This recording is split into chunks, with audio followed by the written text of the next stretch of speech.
लिखी शायर ने बड़ी खूबसूरती से इस लाइन को सजाया। ये प्यार यानी प्रेम, प्रेम जैसा खूबसूरत चीज शायद इस दुनिया इस संसार में कुछ और होगा। लाइन लिखी जाती है, क्या लाइन है मालिक?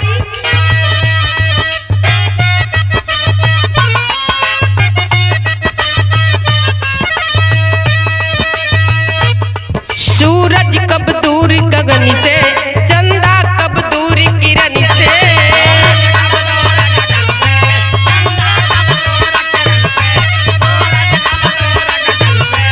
बाबा रे सलीम भैया, सूरज कब दूर गगन से, चंदा कब दूर किरण से, खुशबू कब दूर पवन से, कब दूर बहार पवन से। ये बंधन तो बंधन जन्म का संगम।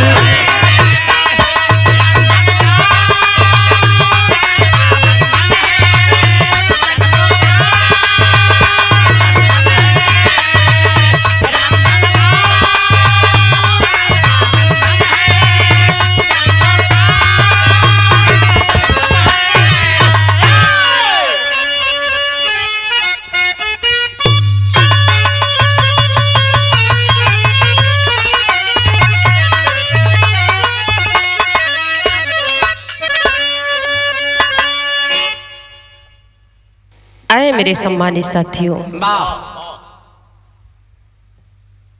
तमाम बिरहा आप लोगों ने सुना। एक बिरहा फिर लेकर आई हूं आप लोगों के बीच में। बिरहा को सुनिएगा और कमेंट द्वारा अपनी राय अवश्य दीजिएगा। किस जमाने में, इस संसार में, इस माया की दुनिया में कितनी अत्याचार बढ़ गया है, खास तौर से बेटियों के ऊपर। यहां भूमिका में 4 लाइन भाव कवि देते हैं। क्या दिया गया मालिक? आइए।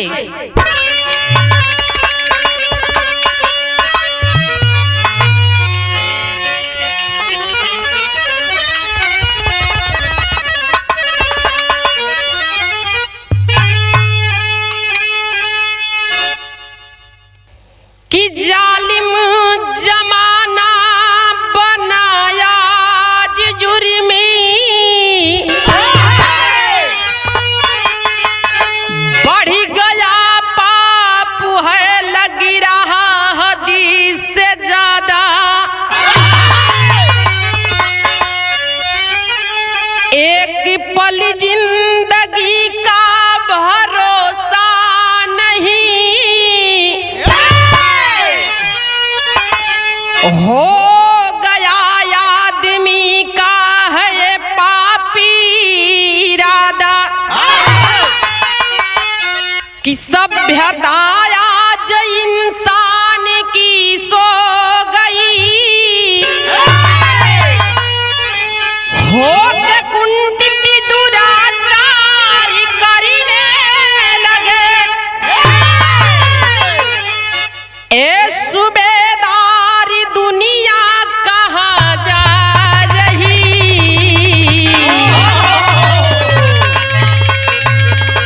दोस्त दुश्मनी सा व्यवहार करने लगे।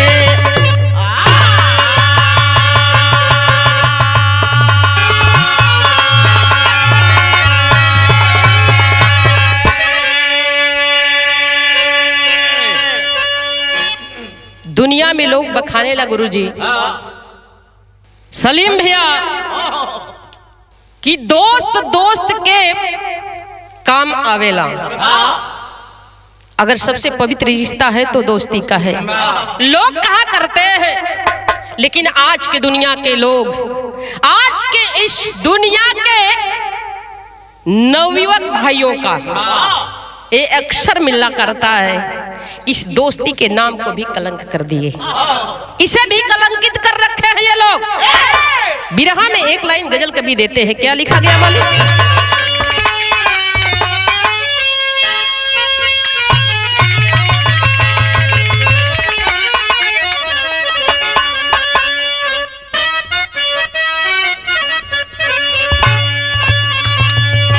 लिखा जाता है। बहुत बहुत धन्यवाद है आदरणीय सूबेदार कवि जी को। बड़ी निमन यहाँ चीज लिखे हैं सलीम भैया। हाँ, बीरयन के बस कतना है लेकिन सीमा का प्रयास हो, गुरुओं का इशारा है। लाइन क्या है मालिक? आइए।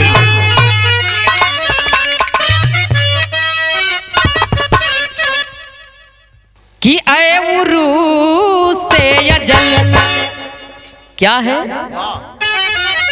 आए उरू से यजल आ गए सब मगर,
लेकिन भाव में कभी दिखते हैं। बड़ी सुंदर बात लिखी गई, गौर करने वाली बात है। क्या लिखा जाता है मालिक? आइए।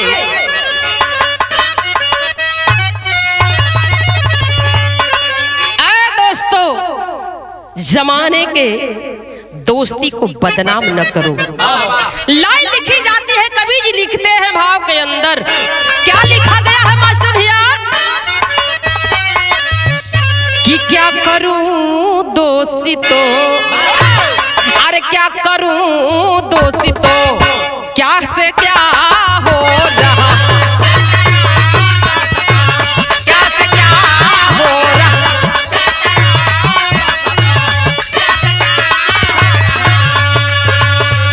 क्या करूं दोस्ती तो, क्या से क्या हो रहा।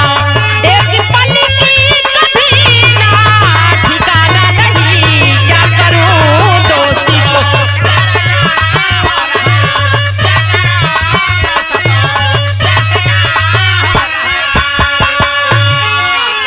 कि क्या करूं दोस्ती तो, क्या से क्या हो रहा। एक पल जिंदगी का ठिकाना नहीं, कि पाँव जिसी के फटी ना बेवाई कभी, ना बेवाई कभी।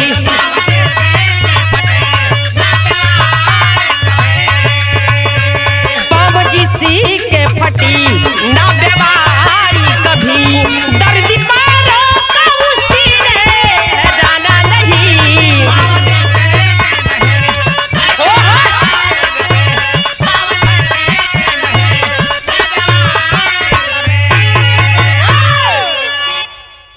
जेकरे पैर में कभी व्यवहार न फटो, ओकर पीर के का पता, का पता है कि दर्द कितना होला, जेके ई तकलीफ होले। कहानी कहाँ से लिया जाता है बाबू? बिरहा पर गौर करिएगा, बिरहा सुनने वाले साथियों, माताएं बहने, शेर के लाइन में कवि लिखते हैं, क्या लिखा गया बाबू? आवा।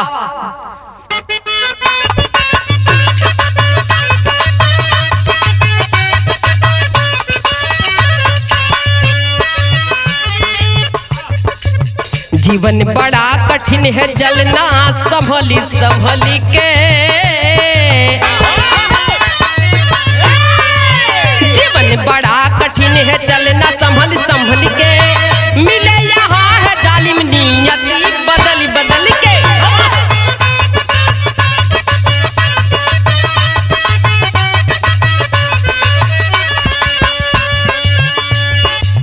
जिला है मैनपुर की सनिया जहाँ थाना है, जिला है मैनपुरी की सनी जहाँ थाना है, ग्राम धर्मा गदरपुरी करुड़ी तराना है।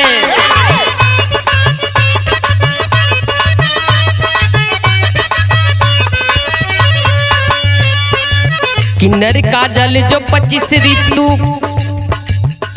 कहानी पर गौर करिएगा। ये बिरहा एक अनोखी बिरहा है। ऐसी कहानी, ऐसी घटना, ऐसे बिरहा कभी कभी सुनने के लिए मिलता है। दिया गया है भाव, क्या दिया गया है? किन्नर का जल जो 25 ऋतु पार किया,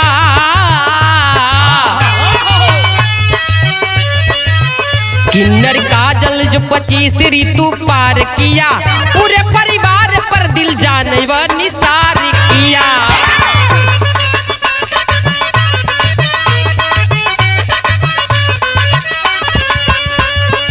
रहा एक छोटा भाई उम्र 8 साल रही,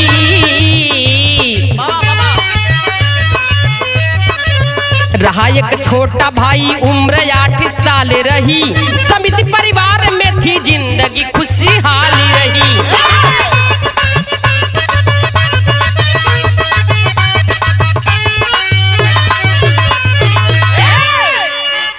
भैया हो, तनी बात की समझ लो, कहानी एकदम शीशा जैसन साफ हो जाई।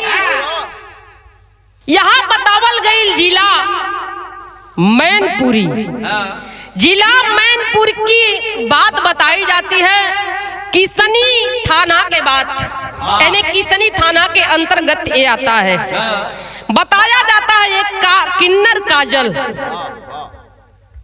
किन्नर काजल ना तो मर्दे का कहानी, ना मेहरारू का, ना लड़का का है ना ही लड़की का, बीच वाले का।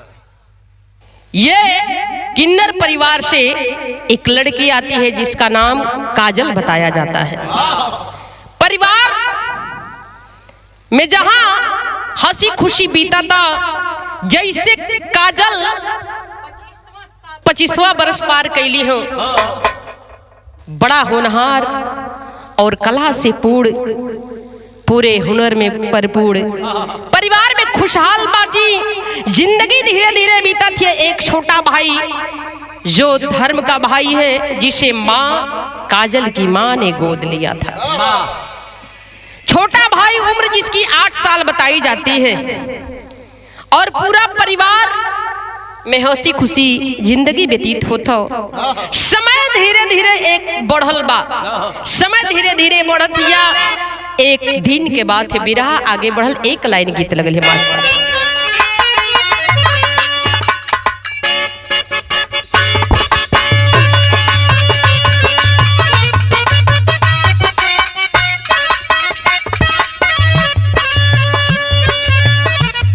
कौन मेहरारू? सौरभ बाबू, ए सलीम भैया, मेहरारू का फरमाइश बड़ी हो जब बोले कबो लेके देले ओले हवा तो का जनबा मोल चाम पिटला से फुर्सते नहीं थे। अपने सैया से कहती अब ए सुनी ना, कहती तनी सुनी ना, बड़ा मन करता ई नाक हमार छूटे बा, तनी बात के समझा। और हम दे दिया सगरो कमैला आयनिया उड़ौला, नाकी के गो नथुनी नाई जुरत के मुंह फुकौलू हो। तू नीक लागेला हमरा ला। कहले का कहले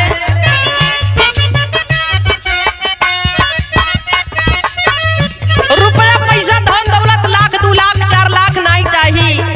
ए राजा जी सुना ना, कहले चाही न करोड़ पिया चाही नहीं लाख हो।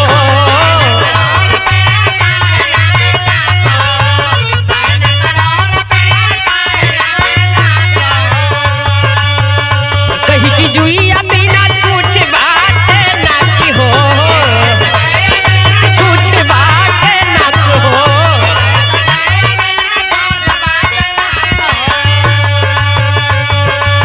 चाही न करोड़ पिया चाही नाही लाख हो, एक ही चीजुइया बिना छूछ बात ना की हो। ललैया नाक के नथुनिया ये बाला, ललैया नाक के नथुनिया ये बाला, ललैया सोने का झुलनिया ये बाला। मछरी के काट के, मछरी के काट के झुलनिया ये बाला।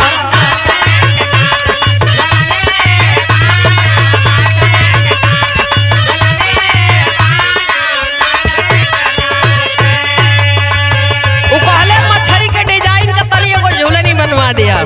लेकिन बिरहा में भाव कभी देते हैं, जरा गौर करिएगा। ये तो गीत है, थोड़ा बहुत मनोरंजन के लिए डाला जाता है। कहानी कहाँ तक पहुंचल बिया तनी सा ध्यान नहीं। का लिखल गई वो काजल कैली का, एक दिन कैली कानपुर के बयानी हो।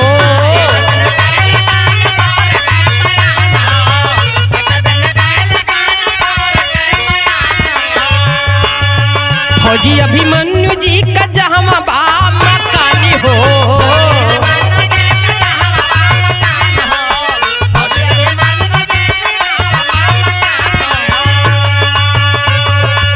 एक दिन कैली कानपुर के बयान हो। फौजी अभिमन्यु जी का जहाँ बा मकानी हो। लिहल किराया पे मकनवा ये बाबूजी, लिहल किराया पर मकनवा ये बाबूजी। ओही रही के पढ़ेला, ओही रही के पढ़ेला बीरनवा ये बाबूजी। ओही रही के पढ़ेला।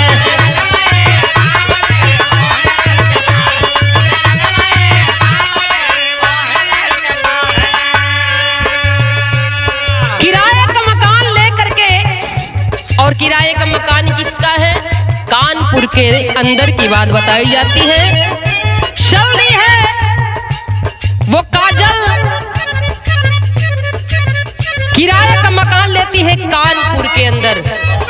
और छोटा भाई जो 8 साल की उम्र बताई जाती है, भाई का एडमिशन कराकर पढ़ाने के लिए और अपना प्रोग्राम या जो भी काम धंधा है उसे जीविका चलाने के लिए अपना आगे कदम बढ़ाती है वो किन्नर बेटी। हुआ क्या बताया गया,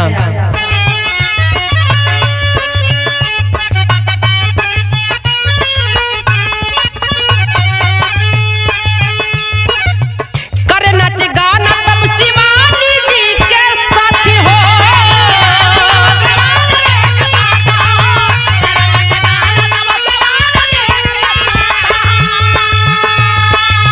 खुशी खुशी बीते लागल देख दिनवा राती हो।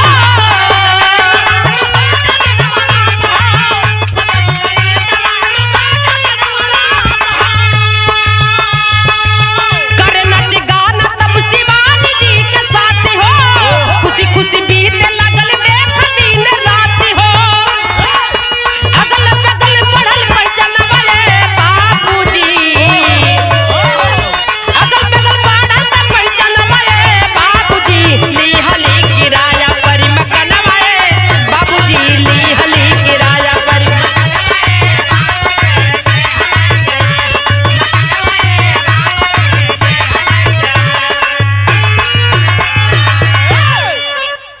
काजल किराए का मकान लेती है और वो मकान किसका है? फौजी अभिमन्यु जी का।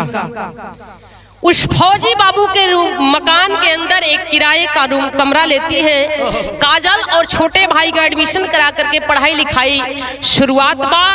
लेकिन यहाँ काजल अपन काम धंधा ढूंढत एक नाम दिया जाता है जिसमें बताया गया नाच गाने का काम कर रही थी काजल। चलती है जब कानपुर के अंदर कमरा लेकर रहने लगी अपने रोजी रोटी पर, जब आगे कदम बढ़ाई है तो एक अच्छे खासे दोस्त साथ मिला है जिनका नाम बताया जाता है शिवानी जी। शिवानी के साथ रह करके नाच गाने का प्रोग्राम कर करके वो काजल अपने पेट की परवरिश कर रही है और छोटे भाई को पढ़ाने का काम कर रही है। अगल बगल रहत रहत पहचान बढ़ गई। लोग बड़ा मान जान करत, बड़ा सम्मान देते, बड़ा दुलार प्यार देते कि बहुत होनहार बेटी है। लेकिन अपने साथ साथ अपने भाई का भी ध्यान ख्याल करत बाड़ी, परिवार के भी बदले बाड़ी। ये बड़ी जिम्मेदारी की बात होती है। समय धीरे धीरे बीते लगले पंचो। कहानी आगे बढ़ल, बिरहा में एक लाइन गीत लिखल गई।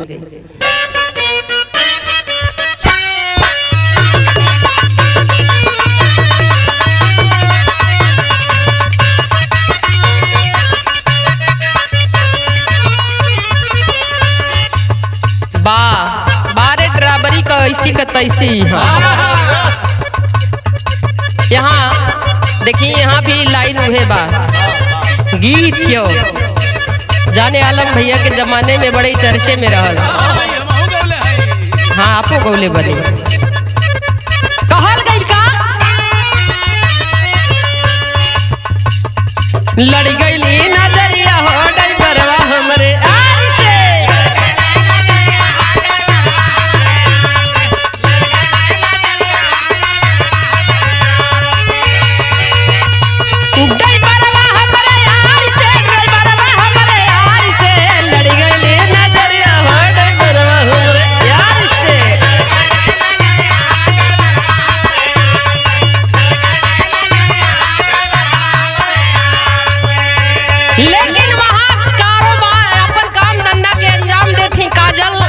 शिवानी के साथे रह के एक दिन के बाद के भइल का बतावल गई।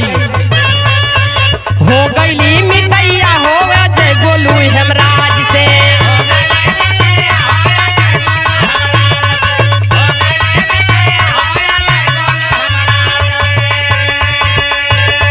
हो गईली प्रभावित नाच गाना साजीबाज से। हो गईली प्रभावित नाच गाना साजीबाज से। हो गईली मितैया हो गोलू जय हेमराज से।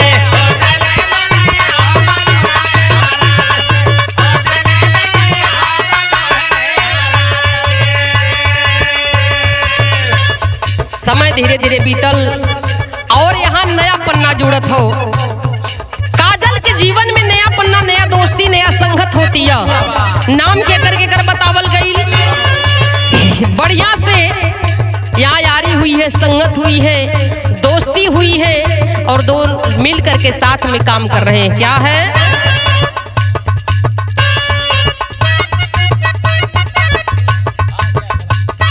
धीरे धीरे तीनों भइले काजल का दीवाना।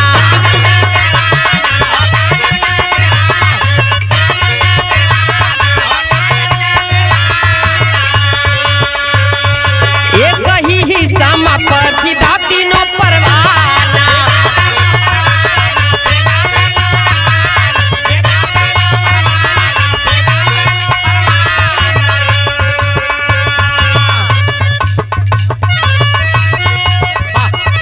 धीरे धीरे तीनों भइल काजल का दीवाना। एक ही समा पर फिदा तीनों परवाना। जाई गौरैया बोला बच्चे कैसे ही बाज से। हो गईली मितैया हो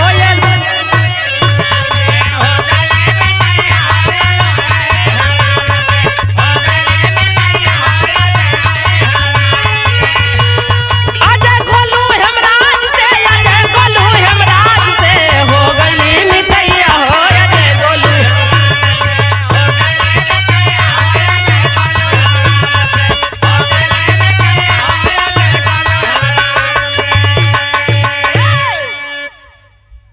ए भैया, समय धीरे धीरे बीतत हिया और धीरे धीरे काजल से दोस्ती भइल, साथ संगत बा, नाच गा के अपन परवरिश करत तनी, छोटका भाई के पढ़ावत तनी, माइयो बाबू के देखत तनी, बातचीत होती है, संगी सबाती सबसे जुड़ल बाड़ी, मान मर्यादा से जिए तनी।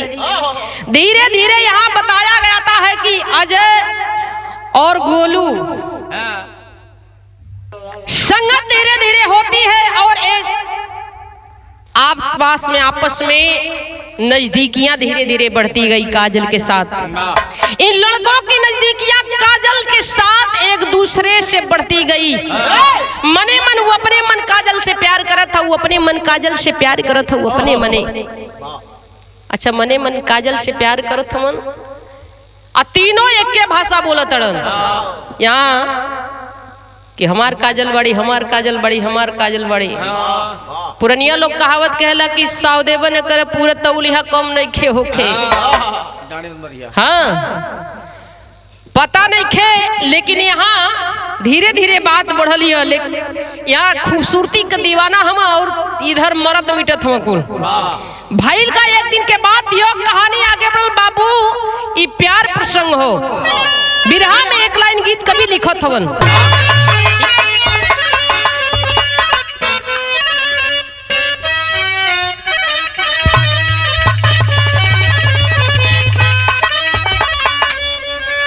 लाइन लिखी जाती है, बड़ी खूबसूरत लाइन है।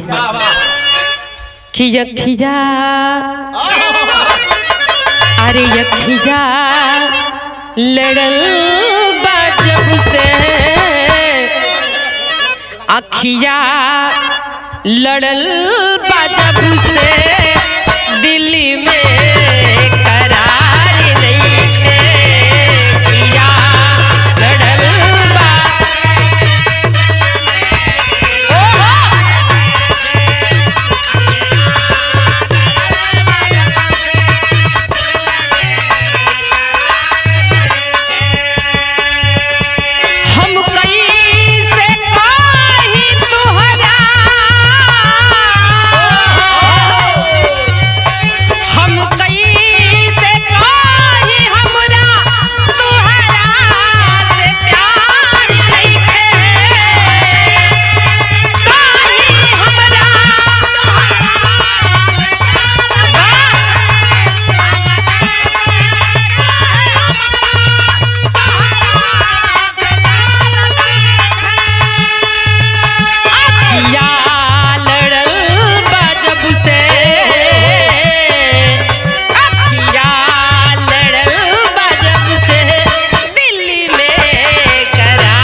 सुंदर बात लिखी गई, उस वक्त की कहानी दर्शाती है।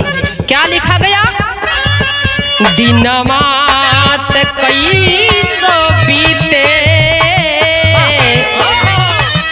ये प्यार है, लेकिन प्यार मर्यादा और सीमा के अंदर रहकर भर किया जाता है, और रह के ना करने का अंजाम बुरा होता है। सीमा से जे लांघल वो काम से गईल। लाइन लिखी जाती है क्या? दिनमा कई सौ बीते, बीतती बिना ही रहना,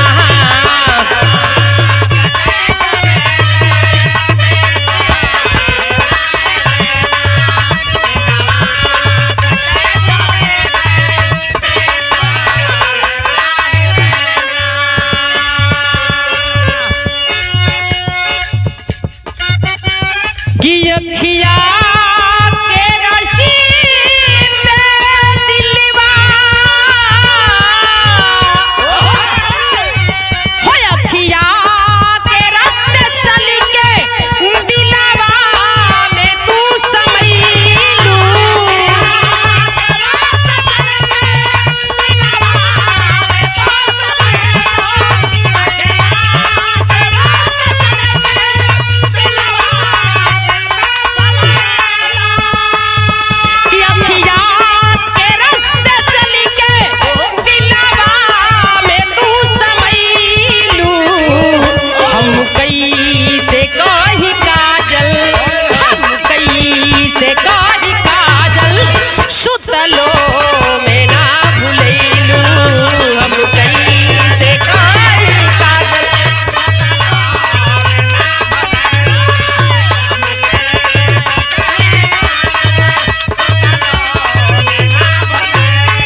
मने मन सपना सजावे लगलो सो कि काजल की खूबसूरती उन सबों को दिन का चैन और रात की नींद दोनों हराम कर रखी थी।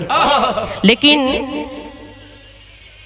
हुआ क्या, मने मन सोचत हो, मने मन सपना सजावत हो कि काजल बहुत तोरा से प्यार करीला, बहुत तोरा के चाहिला, जीवन में हर खुशी तोरा के दे, लेकिन एकरा खातिर के हमरे प्यार के स्वीकार करे के पड़ी। भइल का कहानी आगे बढ़ल मास्टर साहब, एक लाइन गीत लिखल गई।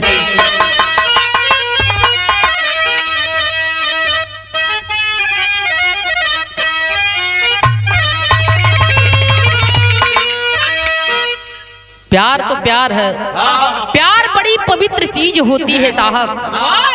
अगर इसे किसी ने कचरा बनाकर खुद के साथ रखने की जरूरत करता है तो उसका अंजाम वही होता है जो और लोगों का हुआ है। मने मन सजाओ था, लेकिन काजल यहाँ कहती है कि सुनो, तुम लोग पागल दीवाने मत बनो, हम किसी से प्यार नहीं करते, हमारे परिवार पर, हमारे सर पर हमारी जिम्मेदारी हमें अभी पूरा करना है।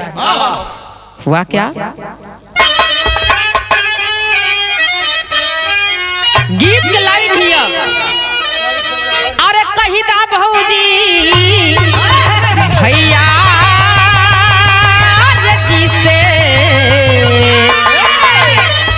गीत से निमन भाव बा, कैसन भाव दिहल गई। अरे पियले शराब एक दिन,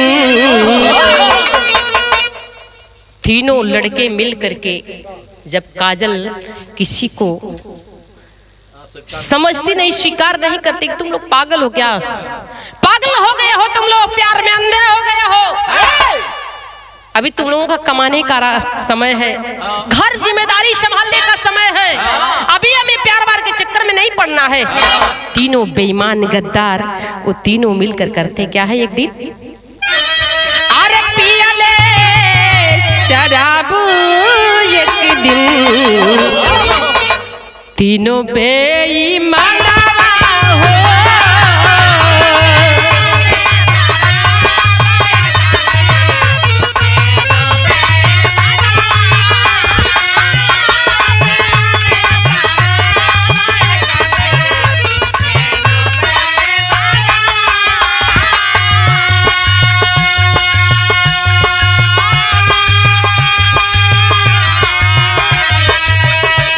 नसवा में चूरी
बिरहा सुने वाले भैया बाबू हो,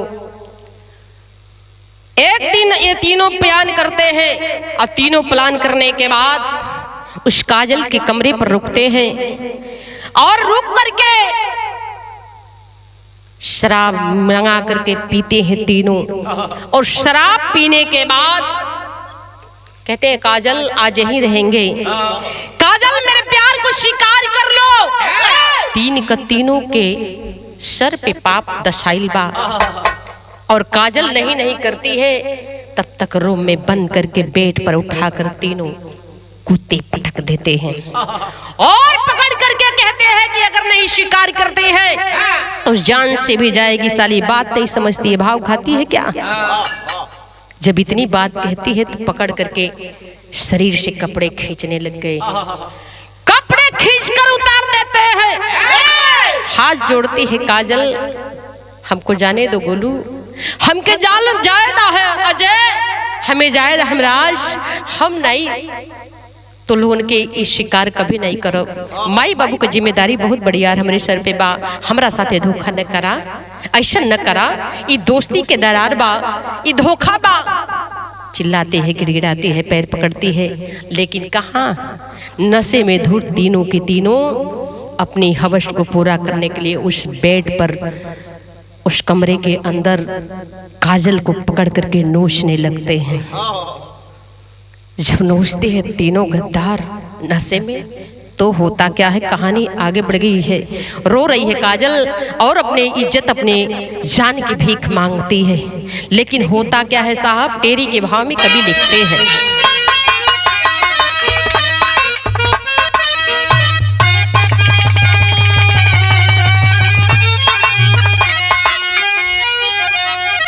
हर मन मानी कैले तीनों पपिया, अरे मन मानी कैले तीनों हो, ए बाबू मन मानी कैले तीनों पपिया, तो शर्म से याद मनौता हुई है पानी पानी, अरे पानी। शर्म से आज मानवता हुई है पानी पानी, मनमानी कैलन तीनों पपिया। तीनों बात नहीं मानते, एक नहीं काजल की सुनते हैं, बारी बारी से इज्जत को तार तार करते हैं। हुआ क्या पहपट में कभी लिखते हैं बिरहा के अंदर,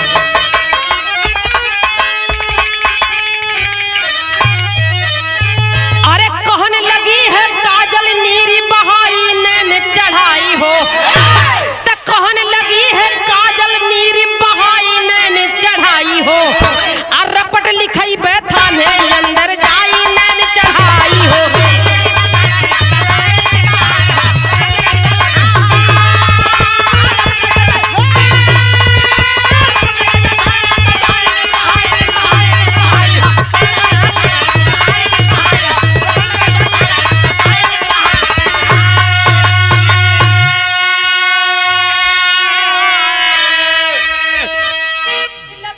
लगे सोचने अपने मन में तीनों अत्याचारिया हो, और रही बासना बजी कबहू जीवन में बसुरिया हो, अरे मार के चाकू जीवन दिए मिटाई नैन चढ़ाई हो, आ भाई को भी बक्से अंदर जाई नैन चढ़ाई हो।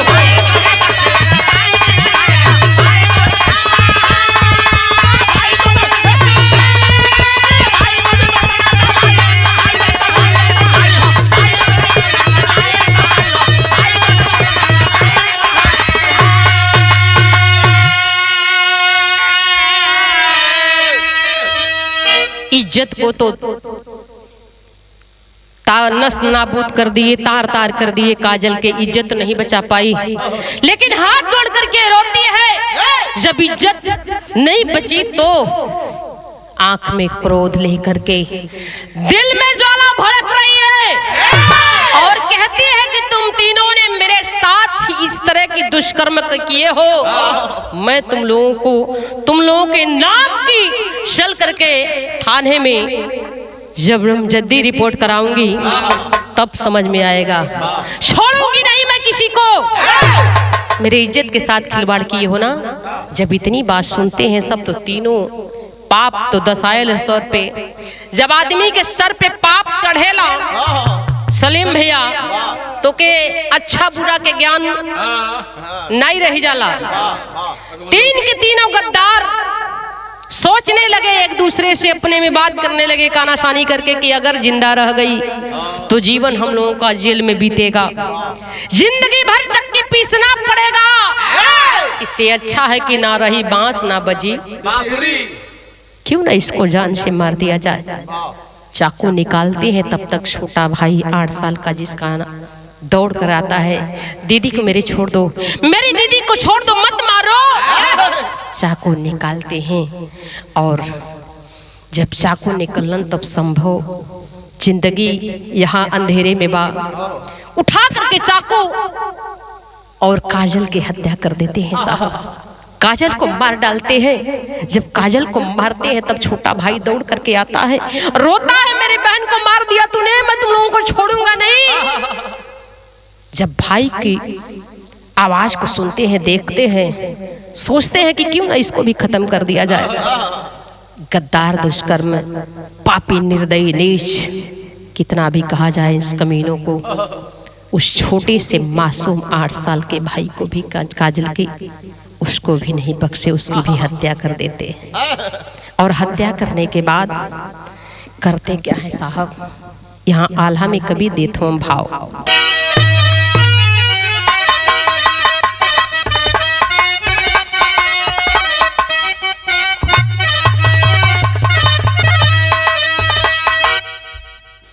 ए बाबू घरवा से फोनी कई रही, अरे घरवा से फोन करे गुड्डी महतरिया भैया,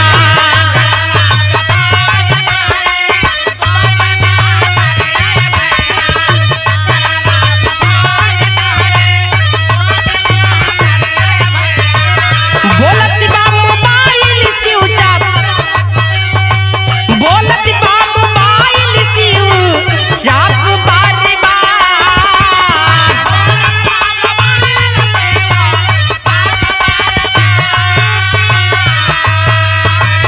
धीरे धीरे बीत गईले जबकि 4 दिन माए पंचो,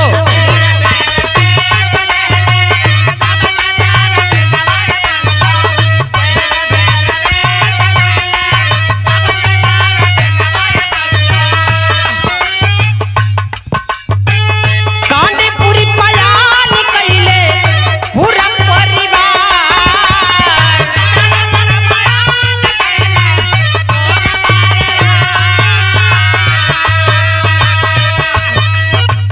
जाके देख घरावा के, जाके देख घरावा के, बंद दौर बजवाए पंचो,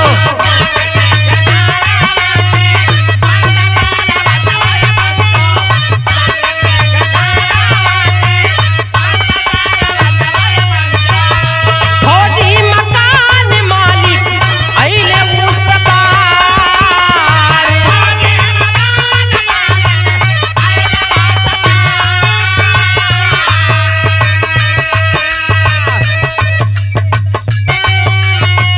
खोली के दरवाजा देखे घर के भीतरिया ये भैया,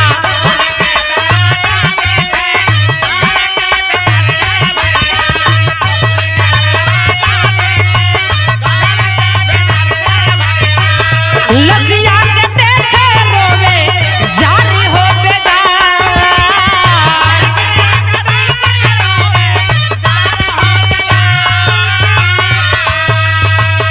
नमकीन का पैकेट खाली,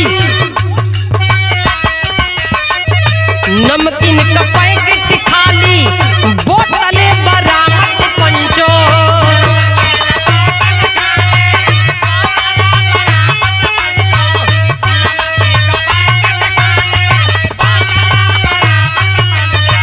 तीन पापियन में भैले भैले भैया,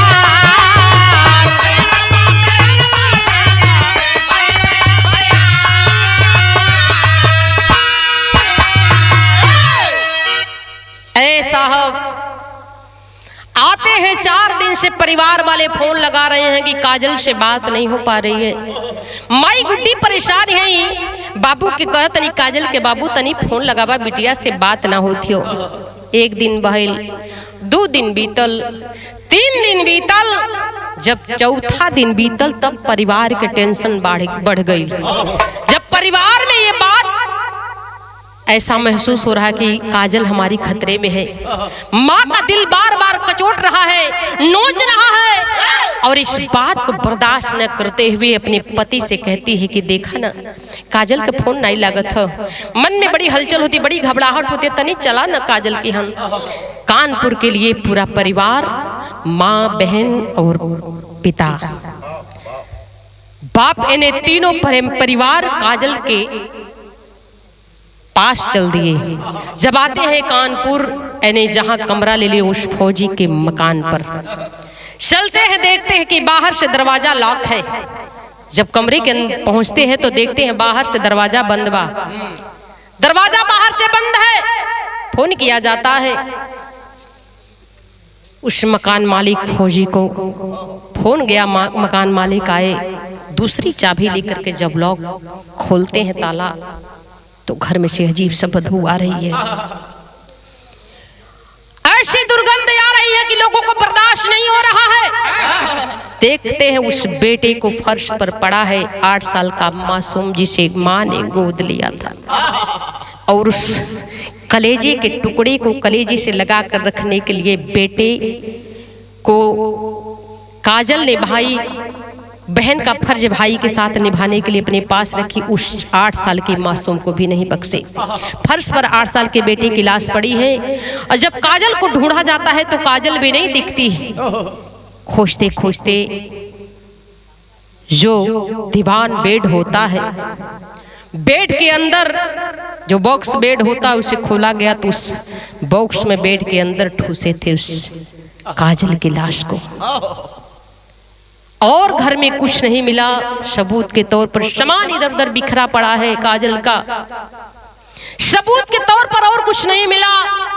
पूछताछ होती है, छानबीन होती है, अगल बगल के पड़ोसियों से पूछा जाता है कि कोई और आता जाता था काजल के यहाँ, कौन कौन आते जाते थे? तो आते जाते अगल बगल के लोग देखे थे कभी कभी कि काजल के कमरे पर 2-3 लड़के आते जाते थे, लेकिन हम ये नहीं बता सकते कि घटना कैसे हुई। छानबीन हुआ, FIR हुआ, और इस केस को जब हिरासत में लिया गया तो प्रेम प्रसंग का मामला निकला। तीनों गद्दारों पर FIR होता है और हिरासत में लिए जाते हैं। घर में शराब की बोतल सी बू आ रही थी और खाली नमकीन का पैकेट यही मिला था, और जिस चाकू से हत्या की थी, जब ये मिला तब माई अले रोवथनी, जिगर का टुकड़ा, बेटी हो चाहे बेटा, माई की जितना तकलीफ होले माई में ये होली है बाबू। माई रोवतनी गुड्डी माई की आज हमारी काजल बेटे का फर्ज निभाते निभाते इस दुनिया से चली गई। और इस कहानी को सुनने के बाद हर वो माँ की आंखें नम हो गई कि किसी के साथ कोई ऐसे कैसे कर सकता है। बेटे की लाश लेकर के गोद में रो रही है, रोते रोते उस माँ और उस पिता पर क्या गुजरती है, खड़ी के भाव में कभी लिखते हैं।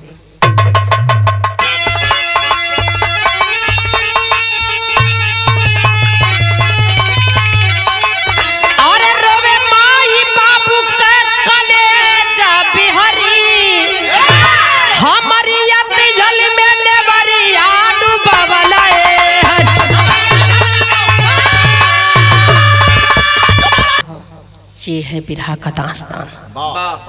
गीत का आखिरी लाइन, ऐसे ऐसे दरिंदों को क्या कहा जाए। शर्म आती है इस बात को सुनने के बाद, ऐसी घटनाएं देखने के बाद कलेजा सिहर जाता है। कितना कहें, कितना बखाने, कितना बताएं। आखिरी लाइन में कि गुरु बिहारी गुरु गणेश अरे मानो बन गया दरिंदा, कथन करे कभी सुबेदार है मानवता शर्मिंदा।